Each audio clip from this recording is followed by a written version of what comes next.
Maura Dunst, welcome. Hi. Tell me how you first got involved with music, because you have music and you have education about music and writing about music, so I'm really interested in the whole story. You don't have to give it all in the first question, but how did you initially, like, music, that's for me. Yeah, I mean, I grew up in a really musical household, so I don't even know that it was something that, I think it was baked in. My parents are both musical, and they played music all the time, both recorded music and, music around the house, like on piano, and my dad played guitar, and they put my brother and I both in music lessons as soon as we were old enough to plonk, plonk, plonk on the piano, and so I think, I think I started playing music before I even knew that it was an option, and then nice. I did classical violin growing up, and did a little, I would sing sometimes with my dad, and I learned how to play guitar, and I had a little folk duo in high school that would gig a little bit, but it was all pretty casual. Nice. And I didn't actually start really pursuing music actively until my 30s. Okay. I mostly assumed that music would always be a very small hobby that I loved, but would just take up a tiny portion of my life, and I would do something else primarily. And that is what I did for my 20s and the first half of my 30s. And then I started playing music quite a bit more and trying to play fiddle more versus classical violin, which is Okay. are two very different approaches. And it was just so rewarding, and I got plugged into this wonderful music scene that we have here in the Twin Cities. And it was just sort of like a snowball effect, like picking up speed as I went, and then so that's, now I'm here. Now you're here. Now all the way here, all the way to multidimensional music. Yeah. How did you say you kind of got plugged into it? But do you remember how? Or I think people always want to know how can I get involved? How can I? Yeah, I think the first thing I did was, for one thing, I started going to local shows for artists that are native to the Twin Cities who play the kind of music that I thought I would like. And so, for example, I remember early on when I first moved to the Twin Cities, I saw a Gillian Welch tribute show at the Turf, which Katie Belleville runs. So I now know Katie, but I didn't then. And I was like, I got to go to the show. Maybe there will be like-minded people there, because I love Gillian Welch, they love Gillian Welch. Let's all, meet up at the Turf Club, whatever. And I got in touch with Katie at that time too, and was like, if you're ever looking for people for next year, so I was sort of proactive about it. One time I read a really interesting article that said, if you want something in your life, approach it with the same dedication that you do dating. If you want to make a friend with somebody, find out what they're interested in and ask them to go do that. If you want to connect with a particular group and in a hobby, look up another group of people who do that and invite them to do it with you. Like, put that kind of proactivity into, bringing that kind of richness and friendship and community to your life. And so I did that. Yeah. And then it just, I just slowly started meeting people, slowly started playing with people. And then kind of the more you meet people and the more you play, the more people ask you to play with them. And fiddle is kind of an easy pickup instrument. Like, a lot of people want to hire a pickup fiddle player here and there, right?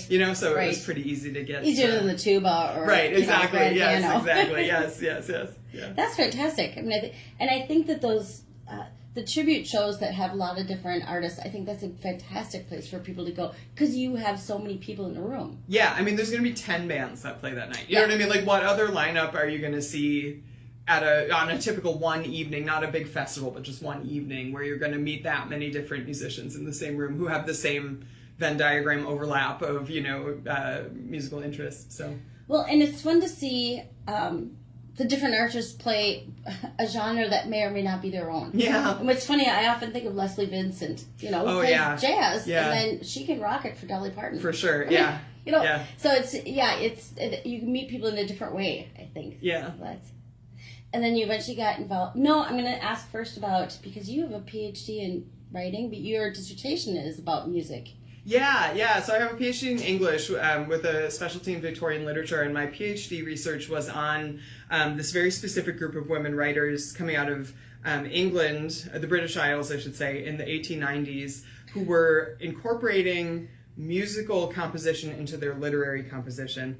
And I thought that this was a pretty radical act at the time, because the prevailing notion in the at that time in the Victorian era was that women could recreate men's genius, but they couldn't actually originate musical genius themselves. So, like, you could play a man's Yes. piece, Yes. but you certainly couldn't write a No. piece, Not right? with Yeah, that little was women hands. yes, right. Not with No. those tiny, delicate little hands and that tiny, delicate little brain. So, but obviously that's not true, and we have so many female composers from that era writing absolutely incredible masterpieces.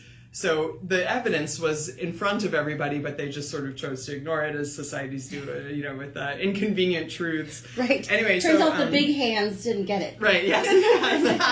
So I found this little group of very creative, very interesting women writers who were experimenting in all sorts of ways with literary composition. They were writing short stories at a time when that was not really a thing. They were baking feminist messages into, just like sort of widely available novels, and novel writing was acceptable for women. So they had sort of found this profession, this creative profession that was allowed, and they snuck these little messages in. So they snuck little musical compositions into the music, into the writing rather, and feminist messages and other things. And yeah, I just was fascinated by them. So I am fascinated. I might have to go back and look up some of this Yeah, stuff. yeah. That to me is just, because I think novels were kind of like the soap operas of today. Just or the penny press, or they do one a day sort of thing that was so different. And then you get, the Jane Austens and I think it's just amazing. But I hadn't really thought much about the musical side of it, and but I think of James Joyce's Ulysses. There's a lot of musicality and a lot of specific songs that are in that, and that is the one that I think I can come up with. Right, and James Joyce is actually often cited as kind of the first writer to be experimenting with blending music and literary composition, and also supposedly one of the first people to be working in the short story genre. And so I was arguing in my dissertation that actually this was happening 30 years earlier in the 1890s, and women were doing it, but just nobody paid attention. No, that's funny. I have a master's degree in Irish literature, so that's my background of it. But they did an anthology of Irish literature. And one of my professors did the women's chapter of it. I think that he had 3. Yeah. You're like, really? That's all? Like, come on now. Yeah. Be better. Yeah. Be better. You can dig a little bit for that, and you can't. You define it by the work and not the.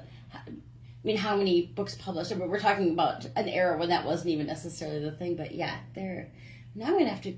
Next time I'm going to be looking for short stories. Yeah, George Edgerton was a pen name for an Irish writer who spent most of her life in England, but she was Irish born, and she wrote under the name George Edgerton, as a lot of women took on male pseudonyms at the time, and she was doing these crazy things with short stories, and sometimes writing short stories with no names in the characters, which was not the dumb thing in the Victorian era. And now I'm enthralled. Yeah, right, exactly. She was just being really experimental. She was just a little saucy, which was very also not. It was very tame by our standards, but by their standards, it was like R-rated stuff.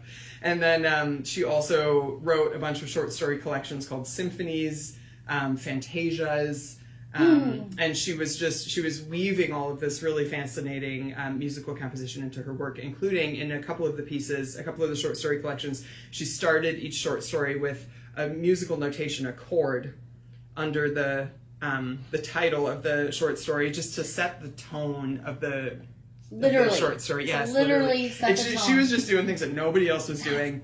Awesome. And she's completely lost to history, and it's such a bummer. And so, look up George Edgerton. I know, well, we're on the college campus of very smart people. Isn't that, they're just things you're like, oh, someone please pick that up. Yeah. Someone please pick that up. That would be awesome. Yeah.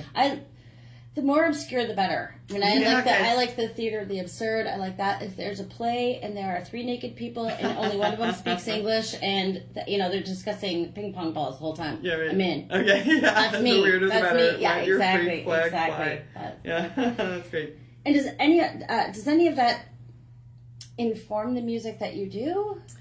Yeah, I think it does for sure. It certainly informs the work that I'm doing within the music industry, which I really work hard, and the bands that I'm in work hard to promote women in the music industry, to put ourselves forward, not just as pretty singers backed by extremely technically gifted men, but rather be the technically gifted band, be the writer, be the, songwriting, arranging our own music, playing absolutely fire solos, and, not just relying on other people to do that. We're doing it all, and that to me is really important. Both the Foxgloves do all of that, as well as Triple Fiddle is another all-female band that I'm in that does that. I'm really proud of both those bands.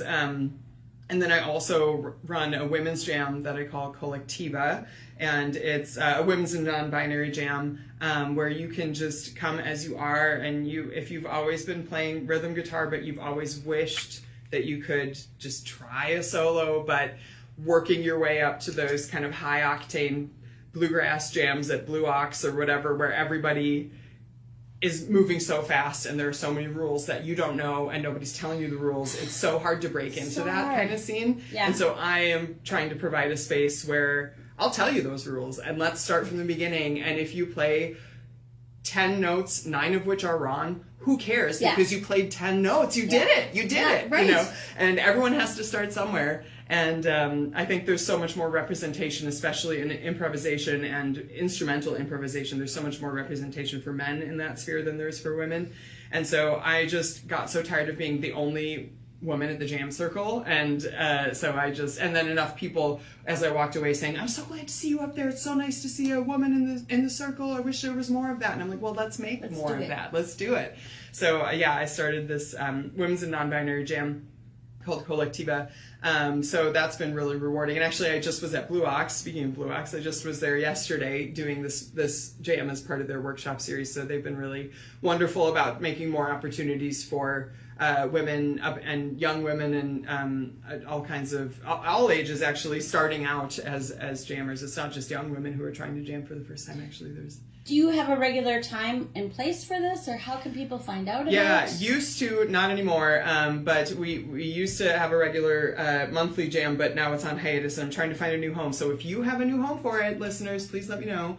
But it's I have a social media handle both on Instagram and Facebook. It's just at Collectiva, COLLTIVA, and I post there when the next jam is happening. So nothing on the calendar now, but it's in progress. Okay, that's fantastic. I will pass that. Pass that on to people. I think that it's so important, and I think women aren't allowed to make mistakes, like regular mistakes. Yeah. And that's the hard thing. I always think of, and I travel some, and it's like, oh my God, I'm going to have to get on the bus, and I don't know if the bus here takes a credit card, or whether I need to prepay, or I need to, and I'm like, oh, I'm just going to take an Uber. Yeah. Yeah, because you're like, I don't want to have to deal, even if it's an English-speaking country. Yeah. Even going back to Ireland here in a few weeks, where I lived for years. But I know for sure everything's different. Yeah. Also, I no longer need a family pass because my children are no longer children. And I think just a place where people can ask the obvious question that... Yeah. That you feel too stupid to ask because everyone else clearly knows the answer, so you don't. Right. You're too ashamed to ask. But yeah, give you a space to ask. Ask the stupid question. No stupid question. No. Because I always think of, and the statute of limitations on this story is long past.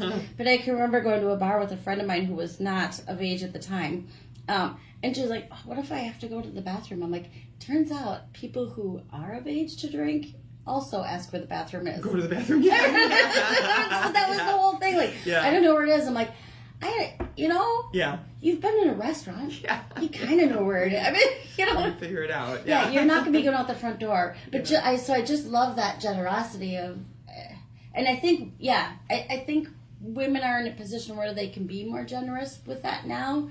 Because in the Me Too Minneapolis album came out, I interviewed most of the artists from that, including folks like Tina Shaleski, people who are, closer to my age than people who are younger. And back in the day, there was only one slot for a woman. Yeah. And that was a tough. But once people realized, well, the old, if they invite me to the table, I'm bringing another chair. Yeah. And I think that's what it's takes and is taking, and I think people have to be very intentional about that now, given what's happening in the world. Big time. I think it's very important. You have to work so much harder to open the door, and then it's very important to not let it close behind you. Yeah. Hold it open for the next person behind you. I think that's very important. Well, and then you have a cadre, as you say. You can have all women. I love when it's all a diverse. Yeah. And when I say women, I mean all genders. All walks of life. Yeah. So I always had Pride yesterday working the ERA Minnesota booth, and oh my gosh, it's like a kaleidoscope of people. It's just really so beautiful. It's absolutely amazing. Yeah, absolutely. There were young people with, didn't this already pass? And then someone comes in a wheelchair and says, God damn it, I thought we'd passed that a long time. It's the same. All right, now I'm going to shift back to the music. My transitions are always real this good. That's all right. I'm with you. Yeah. So tell us, you might as well tell folks a little bit about the Foxgloves and Triple Fiddle. And I'm going to just say it out loud right now that I have a daughter with a band called Triple Nipple. So when I call your band Triple Nipple, you know why. I wish our band was called Triple Nipple. Well, I don't know if she has anything I can play on radio, but That's so awesome. Tell us about both of them. So the Foxgloves is probably my primary band, although Triple Fiddle is coming in a very close second. But the Foxgloves is an all-female Americana kind of bluegrass, newgrass band. And we formed in late 2019, and we've been doing the dang thing ever since. And in fact, we're about to go into the studio later this summer. We've got time booked at Pachyderm. Nice. Really incredible studio. Very nice. And we're going to record our next full-length album later this year and hopefully release it in the spring. And we are currently fundraising for that. So if anyone listening is interested in supporting local music, and understands the difficulty about that in the changing music industry and the extremely limited ways that we have to actually create revenue these days versus how it used to be. Hopefully you perhaps could shake your little money tree into our GoFundMe. We accept donations via Venmo, or we have a GoFundMe for the album as well. And we're very excited about that. Some really great new music.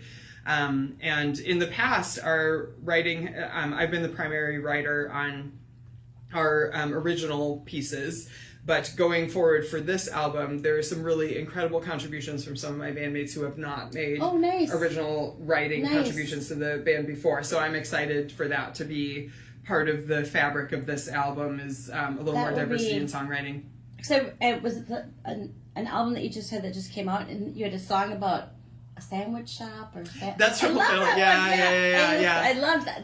That song just hit me in a good way. Oh yeah, that's a happy little ambling song. Yeah, and then Triple Fiddle is also an all-female band, although that was a little less intentional. That's just how it works. But it's great that we have so many incredible female musicians in the Twin Cities that it was so easy to assemble. But there's three of us, three fiddle players, me, Rachel Calvert from Barbaro and many other projects, and then Tessa Nichols-Mead from the Ryan Picone Quartet. And we do triple fiddle harmonies as well as a lot of improvisational violin soloing, and then also we sing in three-part harmony. Tessa doesn't sing, but Hannah Hendrickson, an incredible singer, comes in and lends her beautiful voice to that, as well as her guitar playing. And then we often have Rena Rossi from Steam Machine on bass.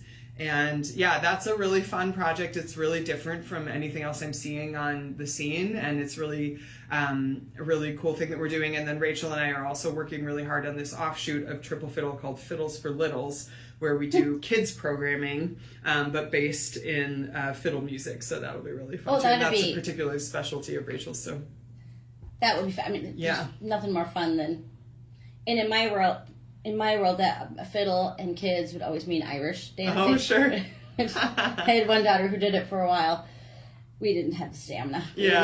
But just watching, I'm trying to make this long story short. She's studying the Irish dance, and then we're going to be in Ireland for the summer, and the teacher says she's been doing this for about 6 weeks. She looks like somebody stomping on grapes. That's about it. The teacher says, well, we don't usually like the students to take that much time off. I said, well, if there's a scholarship I don't know about, or if a step I haven't seen before, we'll think about it, But watching them just enjoy the stomping. Yeah. I also, God love the people who go on and are well trained in that kind of dance. I have a lot of respect for it, for sure.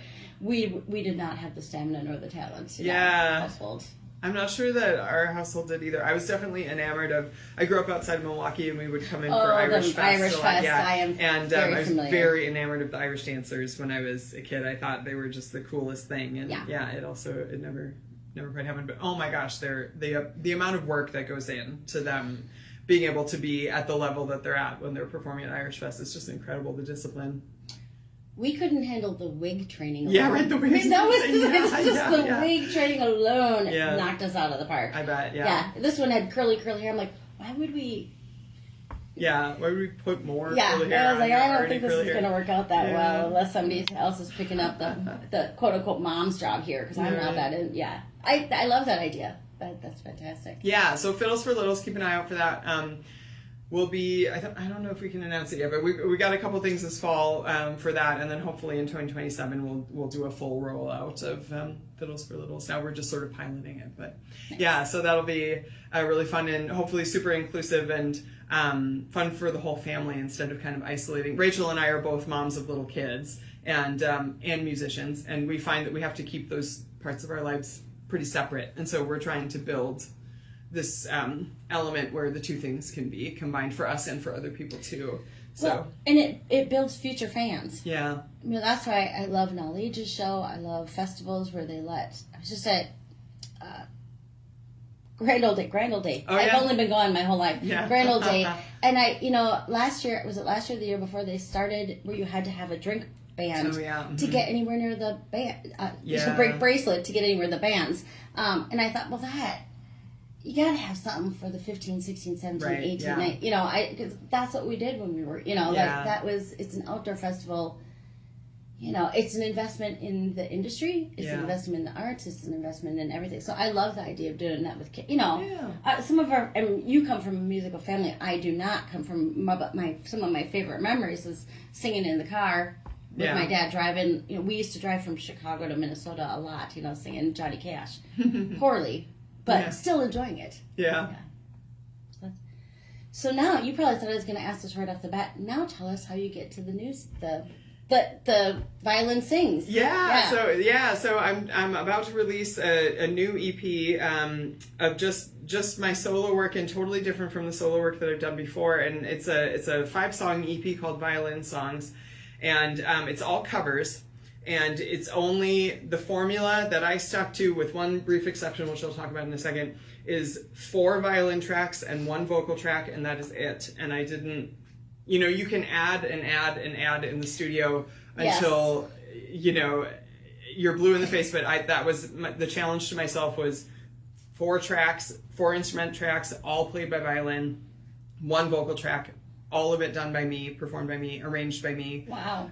Covers chosen by me. So that was sort of my personal passion project / creative outlet / immersion therapy in a way, because I think I've spent so much time being part of a group and singing harmony and doing fiddle fills, and I think it felt important to me in a way to show myself that I can move forward. I can be out front actually also. And I love playing as part of a group. I'm not really that interested in being a front person in a solo band, but I wanted to have the challenge of being the only person, performing and see how that felt. And it was really an interesting challenge. It was scary. It was hard. But it was really fun too. And what was particularly fun, so I love original music. I love writing it. I love hearing it. I love all of that, but I also love a really interesting cover. Yeah.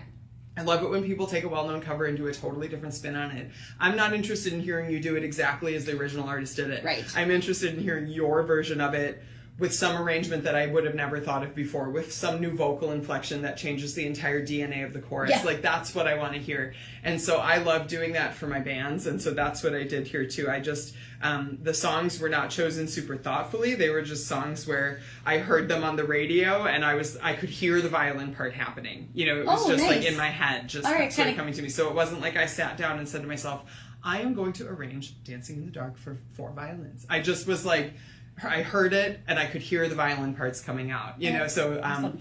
That's where it came from. And I recorded with Steve Call at Wild Sound, which if any local musicians are listening, you'll know how wonderful of a place that is, really magical. And Steve's really supportive and really great with acoustic instruments. He does a lot of orchestral recordings as well as string band recordings, so I knew I was in good hands. And so every song, all 5 songs, it's it's Dancing in the Dark by Bruce Springsteen, Strong Enough by Sheryl Crow, Work Song by Hozier, Everybody Hurts by REM, and The Eye by Brandi Carlile. And every song's a little different, and some of them stick a little more closely to the original than others, but it's going to be presented in a way that you have not heard any of those songs before. And the one, as I said, the one exception to the 5-track rule that I gave myself was that I, on Work Song, I doubled the vocal line in the chorus. So that technically has 6 tracks, and it's me singing it twice. So it's sort of, I felt like I could bend the rules a little bit there. Yeah, it just You're in called charge. for It's all about you. Yeah, this right. is the time you can do it. Yeah. It just felt like it called for a doubled chorus. So yeah, so that's and it was a really rewarding project. It was really fun to do the string arrangements. It was long days in the studio with me being the only person Oh my gosh, yeah. performing the parts, but and yeah. you already know your own jokes. Yeah, right, exactly. And Steve knows them all too because he's recorded the Foxgloves for several years. So like I didn't even have any new material for No, it. exactly. Yeah. But yeah, it was great. I'm excited. I'm excited about it. And I don't know that it's something that I'll perform because it would be such a hard thing to perform live because I could Unless sing you it could and get then the maybe cloning, hire yeah. four violinists, I guess. But I was happy to release it and just have it out in the world. So yeah. I'm not saying you should do it necessarily, but wouldn't it be interesting to take something that you wanted to do by yourself and then have to let go of it? Yeah, to right. Have other yeah. people do it. Mm-hmm. That would be. Yeah.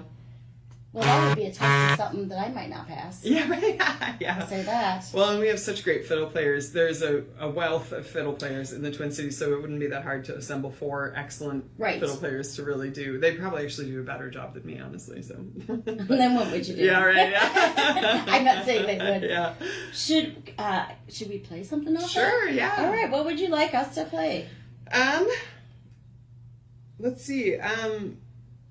Why don't we go for the lead track, Dancing in the Dark? That's one that everybody knows. Or no, is that the first? No, what's the first track on the album? Does it say? Well, maybe it's Strong Enough. Strong Enough. Let's do Strong Enough, sure. Okay. I love Sheryl Crow. What a great songwriter. What an influential musician. I know. It was an honor to recast this song. And she'll be so glad that we're lifting her up. Yeah, right. I know she From needs the basement it. Oh my God. of Yeah. I know she needs more promo. Somebody text Not her. enough people have heard of her. Be sure to tweet her. Be sure to tweet her. All right, here we go. We've got Maura Dunst with Strong Enough on Mostly Minnesota Music on WMCN 91.7 FM. Here we go.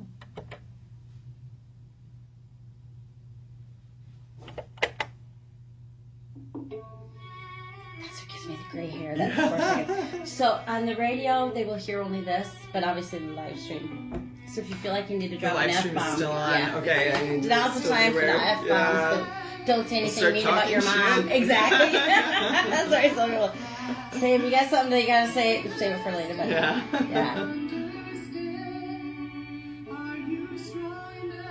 Do the call letters WMCN stand for anything, or is it? This has been here since like 1940, so I don't.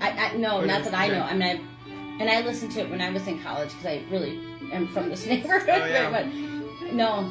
Or they haven't tried to like make an acronym from it or something. No. That's great. I love a college radio station. Yeah.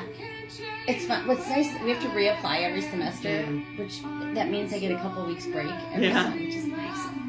It's just when you're sick of it. Yeah. You know, you get sick of eating chocolate chip cookies after a while. Yeah, you know? right, yeah. So it's always nice to have a break from whatever.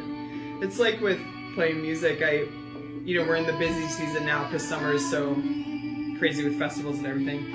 And I love the busy season and I love the off season. Yeah. I like them both. It is. Yeah. I was a swimmer as a kid, and that's an all year long sport. Oh, yeah. But you get like 2 weeks off in the spring. Those are the best 2 weeks. Yeah. Yeah, this is lovely. Thank you. It was very fun to put together.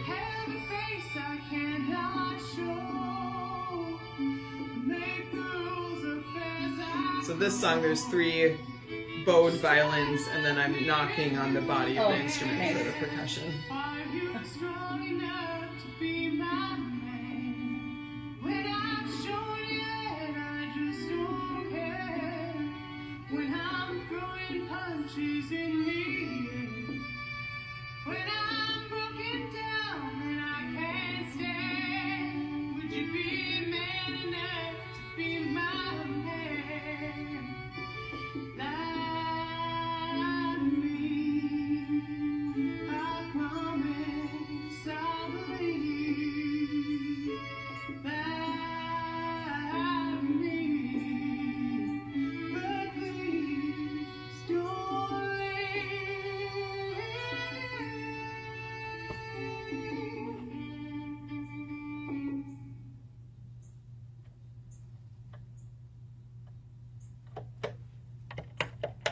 Strong Enough by Maura Dunst, who is in studio.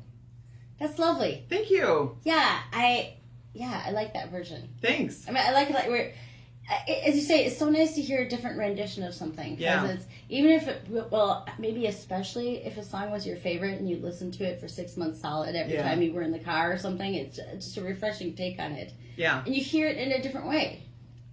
You sort of go, yeah, I'm hearing this in a different. Yeah, just a whole different I love way. that. That really always catches my attention when I hear a cover from a band that just is, like, for example, Gillian Welch's version of Black Star by Radiohead. Like, it's just set so different. You wouldn't even think they're the same song, right, other than the lyrics and the melody are the same, but the setting is so different. Or like Lucius is really good at this, if you know Lucius. Yes. They do covers that just sound nothing like the original, although they stay true to the melody in many ways, but they just sound nothing like the original because they're set so differently, and I just love that. I find it so inspiring. Like, somebody had a vision, Right. Somebody had a vision and they saw it through, and I love that. Well, it's like Johnny Cash, 9 Inch Nails. Yeah, right, exactly. I mean, exactly. That's where you're like, oh, now, who thought that was, exactly. Yes. That's amazing. I love that song. A couple times, you guys do a theme every week, and every now and again I'll do Minnesota bands playing other Minnesota bands, post-COVID, because so many did a lot of that, I could play that for 6 weeks now, but it was always interesting to hear different renditions of songs. Yeah. It was always, I think it's, and it must be interesting as a musician to hear someone else do your song. Yeah, for sure. As you said, like, is that, I feel like it's like when your sibling gets in trouble or does something better than you. Yeah. Like, you're happy for them, and you're, Yeah. Or, I think of being a teenager and hear my sister get yelled at in the morning, like, yes. Yeah, right. Not me. Yeah. Not me. Yeah. There's got to be a lot of.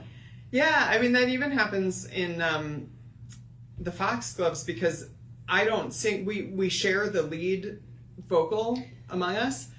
So there are multiple other people singing my songs in the Foxgloves, songs that I've written and had, in my head a certain way, but they sing it differently because they're a different person. Right. And it's so, sometimes it's like, oh, you didn't catch the thing that I really wanted there. And sometimes it's like, wow, I never thought of that. I never would have thought of that. And I love the way that you're put the flavor that you're bringing to this, Yeah, it's an interesting, you definitely have to let go as much as you can, for sure. Well, and I've seen Foxgloves, and it was so much fun. Yeah. Do you ever get to play that song that someone else is singing on stage? Do you ever mix it up like that? No, we stay true to, we decide who's going to sing lead on it when we're arranging the tune, and we stay pretty true to that. So that does not get mixed up. I think of the magnetic fields, and sometimes different people sing different parts of it, and it's so interesting to hear, because you're like, oh, that's not Stephen Merritt singing that part, who usually sings it. That would be an just to kind of, but also sometimes just have the right, ears too.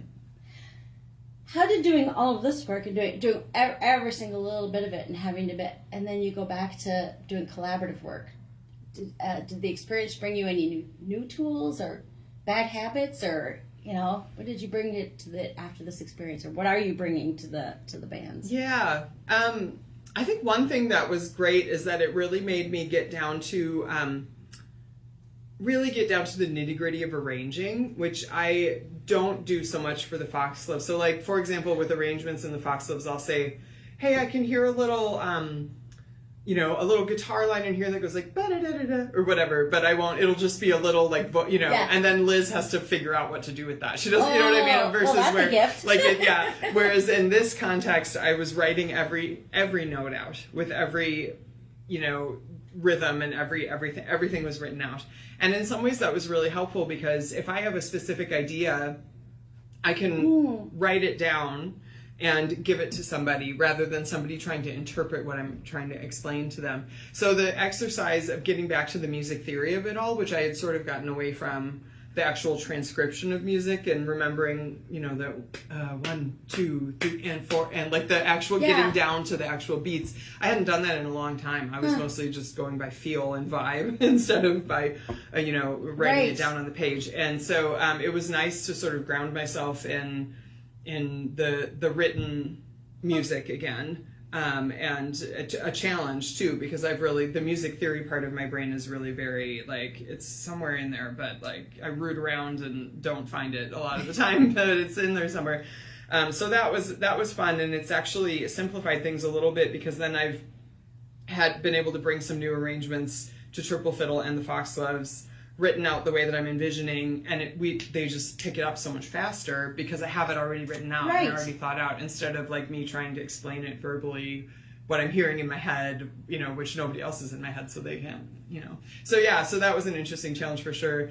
And it was sort of fun to be in the studio by myself, because then I'm not relying on anyone else's timeline. I'm not relying on anybody else being late. The only person who could be late is me. Right. And you know what I mean? I'm not affected by that. And it was also sort of lonely. Like, it is really, I am a collaborative person at the end of the day, I think, and I do feed off of other people and their ideas and their energy. And especially with the Foxgloves, who've worked together for so long now, that it's really a sisterhood with the good and the bad that comes with sisterhoods. And we really know each other so well, and we know each other's work styles. And, yeah, I miss that. I miss that element of like being in there with other people who know you, the good you and the bad you, and know how to, you know, work with that, versus just sort of being in there by yourself, without any feedback.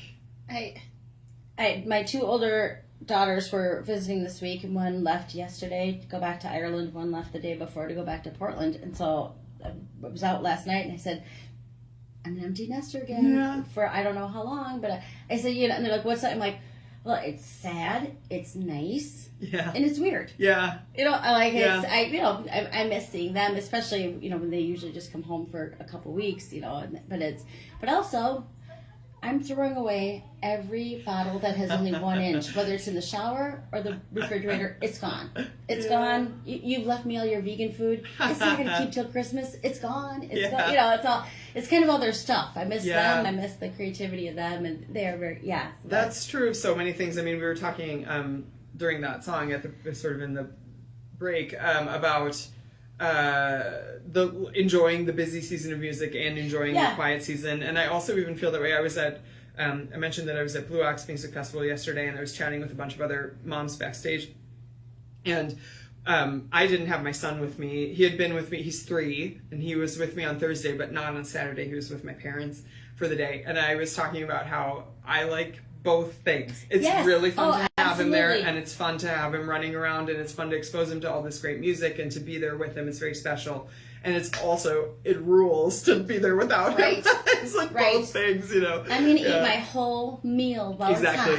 Yeah, I can actually have a whole conversation with another adult without being interrupted constantly about, like, you know, watch me as I try to jump into the lake and whatever. For the 84th time. Yes, exactly, yes. So, Mama, knock, knock. Mama, knock, knock. Yeah, exactly. Mom, can I tell you a joke? No, honey, I'm talking to Courtney Hartman. Like, whatever. So, I've heard your jokes, and you cannot tell a joke. I'm trying to fangirl over Aoife O'Donovan here. Can you please stop? That's funny. Yeah. A little bit, I'm looking at the time, and I'm going to just say, would you like to play another song? Sure. All right. What do you want to... Why don't you pick one? I'm going to pick Everybody Hurts. Okay. I'm going to... All right. Quick.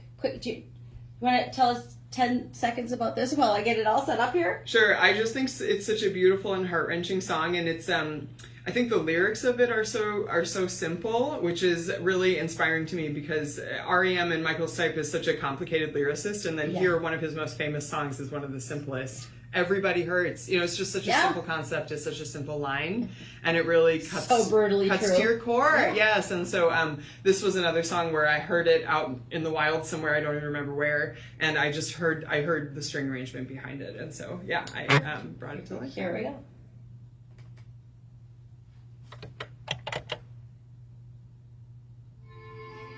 When you You're always so you're like, oh my crossed. god, what's going on? Yeah. Yeah, this is lovely.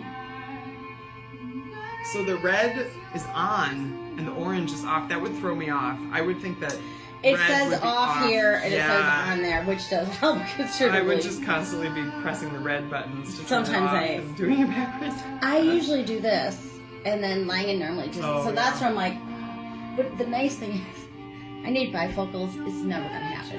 I'm too cheap. I'm too vain. It's just not. And the truth is, so I usually stand here, and then she has to name all the songs. I'm like, yeah. I'll get the first one. One. All right. Yeah. Oh, I got it. Look at this. Oh, funny. Yeah, it's lovely.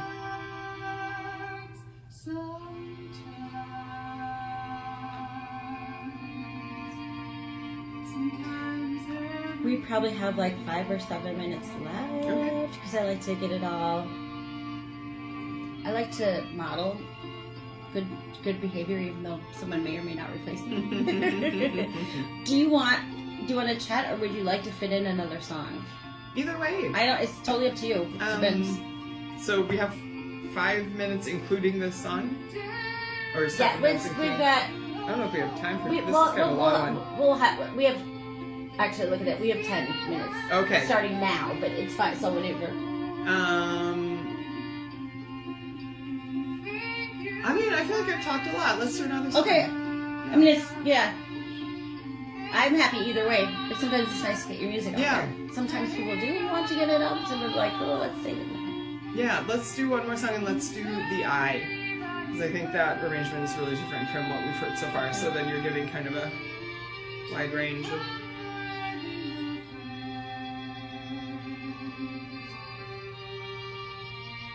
And I can break after this, or I can just play it right after. Whatever you think. We'll break after this, because I'll...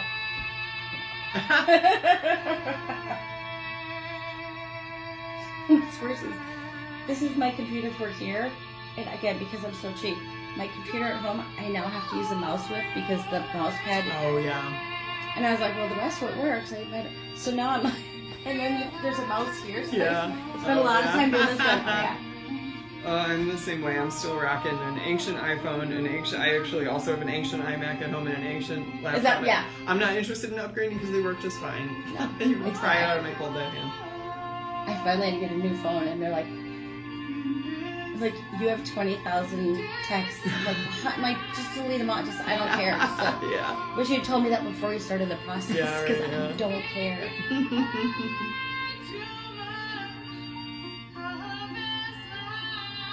So you have a 3-year-old? Yeah. Nice. Yeah. That's a fun. Yeah, it's a wild age. Everyone warned me about the terrible 2s, but 2 is a breeze. It's 3. That's give me a run for my money. Late stage 2. Yeah, right. Yeah. Oh, it's so many boundary pushing moments. So much, But it's also so much fun. Yeah. It's so fun to see him. He's always got these elaborate pretend games going on, and he's got such interesting things to talk about, and it's fun. Yeah. So I say my girls are like for Halloween, I'm gonna be Dorothy if she had a blender of frogs and only wore orange. Like, Okay. well, you might have simplified that Yeah, a right. little, I but don't know if they people just are have gonna be able these. to guess that, but okay. Yeah, a hidden chamber of.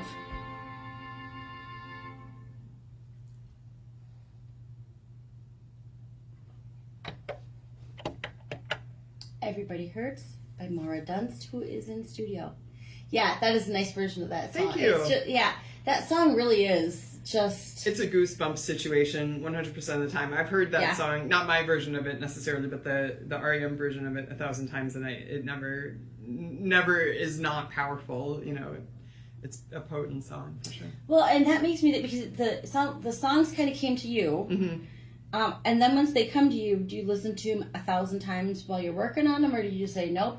No, I Say listen no. to them enough to remind myself of the nuances and the whatever that get all the lyrics in my head and everything. But then I moved on and just created my own version of them. Yeah, I didn't want to be too wedded to the original, so That makes sense. yeah, just wanted to make sure I had the chord structure right and all of that stuff. But Otherwise, lyrics right. You know? Yes, right, yes. You're singing everybody farts. or Yes, something. exactly right. True enough, but yes, no, And it's a Weird Al version of on the fiddle. That would be her violin. It's not even a fiddle; it's a violin. Yeah. Should we again looking at the time? Should we play another song? Yeah. One more. Bam bam. Okay. Yeah, let's do The Eye, which is a Brandi Carlile tune. And this is really different from the original. It's probably the one that most departs from the original because Brandi's version of it is in really tight 3-part harmony throughout with the twins singing backup, and there's never a solo vocal. So that's a huge change because this is just solo vocal. And then I did this entire piece in pizzicato, which is where you pluck the string of the violin instead of bowing. So all 4 parts are pits, as we call it, pizzicato. So yeah, it's very different from what else is on the album and from the original version. Do you need a bunch of band-aids after you? Yeah, right. I mean, that sounds violin sounds hard enough, but that sounds All right. Well, I'm excited. Yeah, let's listen. Yeah. Yeah, that would be. This is Everybody Hurts Again. Yeah, I knew I was gonna screw it up. Because they both start with E. There we go. That was it. I know, that's why. Yeah.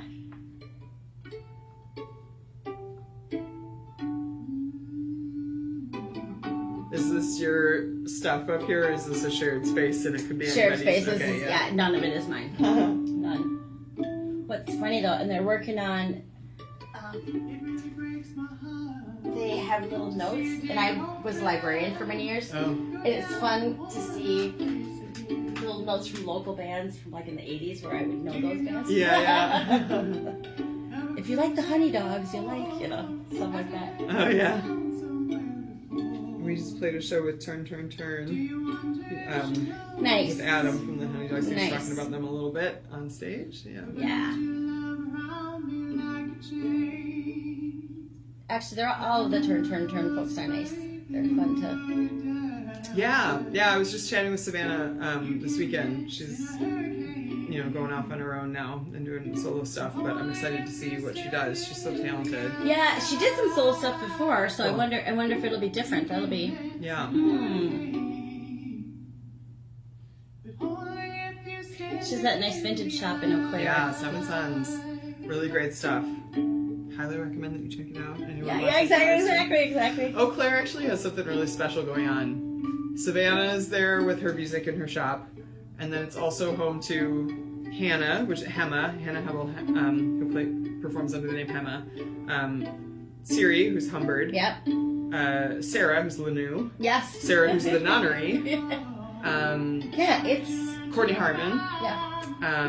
And yeah, there's just this little like coven vibe happening in Eau Claire that I'm really into. Some really incredible women settling there and banding together, which I love to see. Yeah, it's awesome. There was a convent there many years ago, and my great aunt was there. Oh, wow. So that when Eau Claire, I can't think of anything else. But I'm like, where the convent is, it's part of the university now. I think one time I was out there and I thought, I hadn't been there since I was a kid, and she died when she was like 100, but she raised the rest of the, she was still pretty old, but I went up there and I was like, that's how I just always think of it being. And when I said convent, Savannah heard coven. And I'm like, why would my great aunt have been in a coven? I love that though. That's good. That's a different side of Irish families. Yeah, right. But it is amazing. There's certain areas that just have that.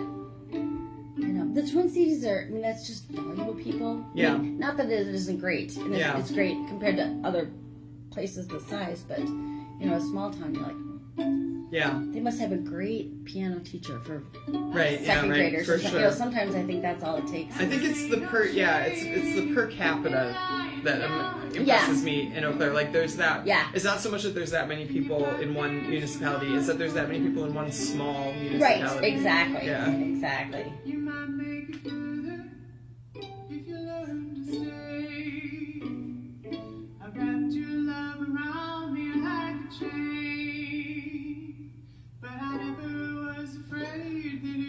Trying to think about your Collectiva. I think I spelled it wrong on the air, but I whatever. think there was a People- vowel missing. Yeah. But I didn't. I could tell that I was spelling it wrong, but I couldn't. I couldn't. Like, I couldn't barely figure it out. spell when I'm writing. I can. Yeah. So if anyone's listening and they're interested, hopefully I will they'll put something find about it but- in there. Yeah. Yeah.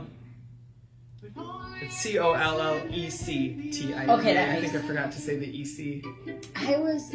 You could talk, depending on what soda scene you're looking for, you could talk to the Celtic Junction if you want that. Or the White Squirrel. Oh, interesting. I hadn't even thought about the White Squirrel. That would be. Oh, if you had something during the day on a weekend, that patio. Yeah, that's an interesting video. Yeah.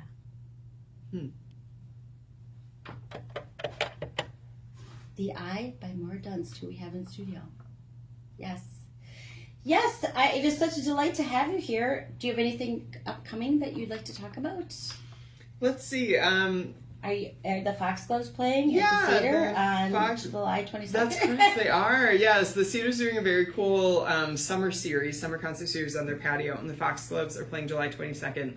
I highly recommend that. The Cedar will be outside, so we won't be in their concert space, but the Cedar generally is the best room in town. It's the best room to play in. It's the best room to listen in. They are doing such cool stuff with their booking. Their staff is so hardworking. The West Bank has had some struggles. I was going to say, I was wondering how you're going to finish that sentence. Yes. And the Cedar is staying strong, but we need to keep it there. And so get on their email list, go to their shows. There's super easy parking in the ramp just around the corner, the U of M ramp, just down Riverside. So don't think that you have to find parking in Cedar Riverside. It's not that bad. There's a wonderful ramp very nearby. Right. Go to the Cedar. It's an incredible resource for artists in the Twin Cities, and we need to absolutely ensure its staying power. So the Foxes will be playing there on July 22nd, so please come to that, but also just go to their programming in general.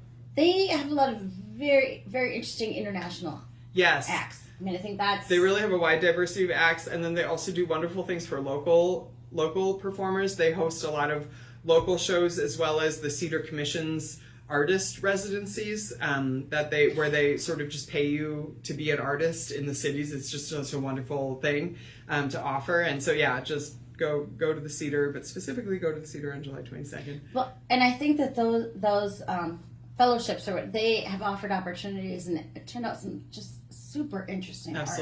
Absolutely fascinating. Mm-hmm. So, and if you're an artist, look into it. Yeah, look into it. The applications are open now, I think, or at least maybe they closed recently, but I think they're open. Cedar Commission's artists, yeah. So that's, I think that's the Foxgloves next. Let me think. I can never keep any of that straight. And then Triple Fiddle's playing at Eden Prairie's 4th of July party on Saturday at something like 4:15 out in Eden Prairie, so that'll be fun. And what else are we doing?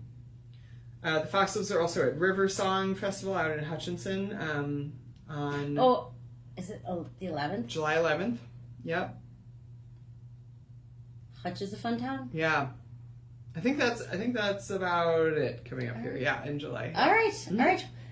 Thank you so much for joining me and listening to music. Was awesome. Thanks so much for having me. Right. Yeah, this album, Violin Songs, it comes out July 24th. So keep an eye out for that. It'll be on all of the streaming platforms, whether we like them or not. And I also have CDs for sale, so reach out to me via social media or my website or whatever if you're interested in getting a CD. Perfect. All right, we're going to go back to some Chicago music with Off With Their Heads.